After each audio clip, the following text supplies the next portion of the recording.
बोरियो प्रखंड अंतर्गत गोड़ा पहाड़ में मृतिका रोबिका पहाड़िन के परिजनों से भाजपा अनुसूचित जनजाति प्रदेश अध्यक्ष शिवशंकर उरांव के नेतृत्व में 21 सदस्यीय टीम ने किया मुलाकात, जहां परिजनों से मिलकर मृतिका रोबिका पहाड़िन के बारे में विस्तार पूर्वक जानकारी ली गई एवं अनुसूचित जनजाति के प्रदेश अध्यक्ष ने कहा कि रोबिका पहाड़िन के जो भी दोषी हैं उसे जल्द से जल्द फांसी की सजा हो, परिजन को सरकारी नौकरी दे और परिजन को मुआवजा मिलना चाहिए। वही कहा कि मृतिका रोबिका के शव को काटकर टुकड़े टुकड़े कर उसके खाल को इसलिए उखाड़ लिए क्योंकि किसी को पता न चल पाए वह इंसान कौन है। स्थिति देखकर रूह कांप उठती है। निश्चित तौर पर कोई सामान्य व्यक्ति ऐसा कृत्य घटना नहीं कर सकता है। ऐसे लोगों को जितना जल्द हो सरकार फांसी की सजा दे। सरकार तो जल जंगल की बात करते हैं, लेकिन सच्चाई यह है कि झारखंड मुक्ति मोर्चा की सरकार दबे कुचले गरीब लोगों को कुचलती। वहीं परिजन से मिलने के लिए भाजपा प्रदेश महिला मोर्चा, एसटी मोर्चा, बजरंग दल सहित अन्य दल के लोगों की घर में परिजन से मिलने के लिए तांता लगा रहा। वहीं पूर्व रेणुका मुर्मू ने कहा कि 2 दिन के अंदर ही बहुत सारी बातें खुलकर सामने आ रही है। अभी हम लोग यहाँ जमा हुए हैं भारतीय जनता पार्टी के सभी कार्यकर्तागण, और पिछले दिनों भी हम लोग यहाँ आए थे, और चूँकि आज हमारा प्रदेश टीम आया है तो इसमें हम लोग भी शामिल हैं। हम लोग देखे और यहाँ 2 दिन के बाद भी बहुत सारी चीज़ें यहाँ खुल के सामने आ रही हैं। जैसे कि अभी प्रशासन के लोग आए थे, उन्होंने कल अंतिम संस्कार होनी थी, लेकिन उन्होंने इन लोगों को कुछ भी नहीं दिया, जबकि सभी लोग जानते हैं एक आदिवासी कल्चर के हिसाब से उन लोगों को गांव में गड्ढे खोदने के लिए खर्च करने होते हैं, और जिस तरह से ये लोग गरीब परिवार से आते हैं, ये बहुत ज़रूरी था कि उन लोगों को सबसे पहले 10,000 रुपये दिया जाता, लेकिन प्रशासन की ओर से ये चीज़ नहीं किया गया। दूसरी बात मैं बोलना चाह रही हूँ कि आज जो बातें यहाँ पे हुई है, इसमें एक चीज़ बहुत सामने खुल करके आया है कि यहाँ की जो पहाड़िया जनजाति की महिलाएं हैं, जो लड़की है, उन लोगों को सॉफ्ट टारगेट किया जा रहा है।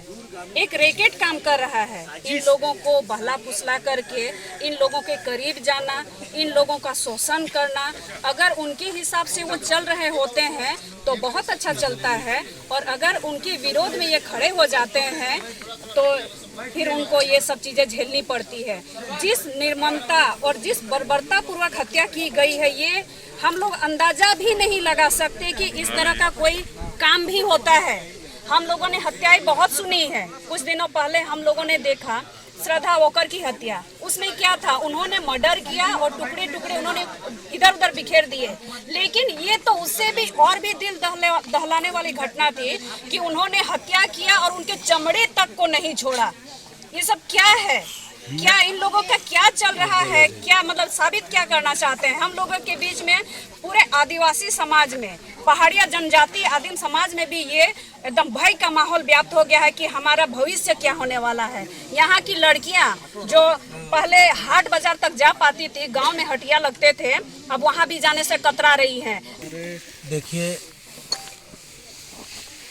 आपने जैसा बोला कि दिल्ली के सुधा कांड के बाद में सबसे विभत्स घटना अगर घटी है तो संथाल परगना के साहिबगंज जिला में घटी है। और इसके आगे मैं यह कहना चाहता हूँ कि संथाल परगना के अंदर जो यह अति लोमहर्षक घटना, अमानवीय पाशविकतापूर्ण घटना घटी है, वह कोई आम इंसान नहीं कर सकता।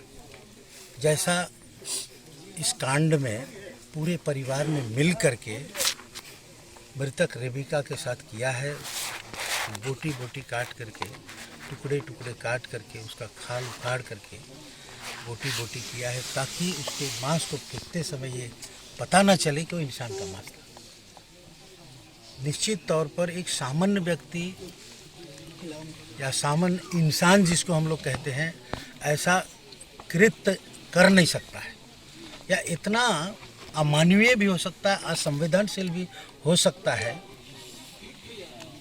परिस्थिति को देख करके रूह कांप उठती है।